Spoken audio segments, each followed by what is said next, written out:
For more on the war in Ukraine, Associated Press correspondent Philip Crowther joins us live from Lviv. Philip, what's the latest? Well, look, there have been further artillery strikes on the capital city, Kyiv, on civilian targets. It must be said, high-rise apartment buildings, for example, going up in flames earlier today, very early in the morning.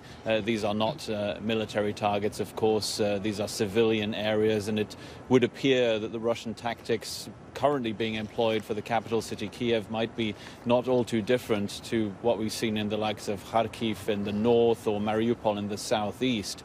That there are residential areas being attacked, and obviously not just military targets. You already mentioned that in the capital city there's now going to be a 35-hour curfew imposed by the mayor Vitaly Klitschko. This is a city that has been preparing for a potential battle for 3 weeks now, and indeed even before this invasion began, with a lot of civilians getting military training just in case. Those civilians, now members of the territorial defense forces, as they're called here, and the actual soldiers with the Ukrainian army, now ready in Kyiv and on its outskirts for that potential battle with Russian forces. We should mention that when there are artillery strikes in the capital city, that does not mean that ground troops are advancing. We have no news of any particular advances on the ground. Most military experts still claiming pretty clearly that the ground advances have slowed down almost to a halt over the last few days.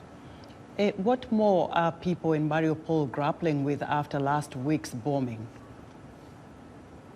Well, Mariupol is a desperate place right now. It is still being bombed by Russian forces right now, and it's essentially being besieged. It's been over 10 days now for that siege, and tens of thousands of people desperately need to get out. Finally, a little glimmer of hope today. We've been looking at these humanitarian corridors and safe passageways for civilians out of there, and really none of them have worked so far. But today 2,000 civilian cars are on their way out of Mariupol. They've got a very long way to go, by the way, to a western town called Zaporizhia. That is controlled by Ukrainian forces, 260 kilometers to get out of that besieged city of Mariupol. As I mentioned, while people trying to get out, that city is still being bombarded by Russian forces. It is most likely the city that is getting the brunt of these Russian attacks right now. Very briefly, Philip, is there hope that the ongoing negotiations will bring this war to a halt? There was a little bit of optimism expressed by the Ukrainian side. President Zelensky saying that yesterday's negotiations were good. They continue now this Tuesday, but these two sides will have a lot to make up to somehow come to any kind of agreements, maybe on local ceasefires and humanitarian corridors. Just consider all that's going on in Ukraine right now and the demands from both sides that are completely different. I'll just give you one. Ukraine wants the departure of all Russian troops from its territory. Russia wants demilitarization of Ukraine. Those two simply cannot be reconciled. So we certainly can't hope for a general ceasefire coming out of these talks anytime soon.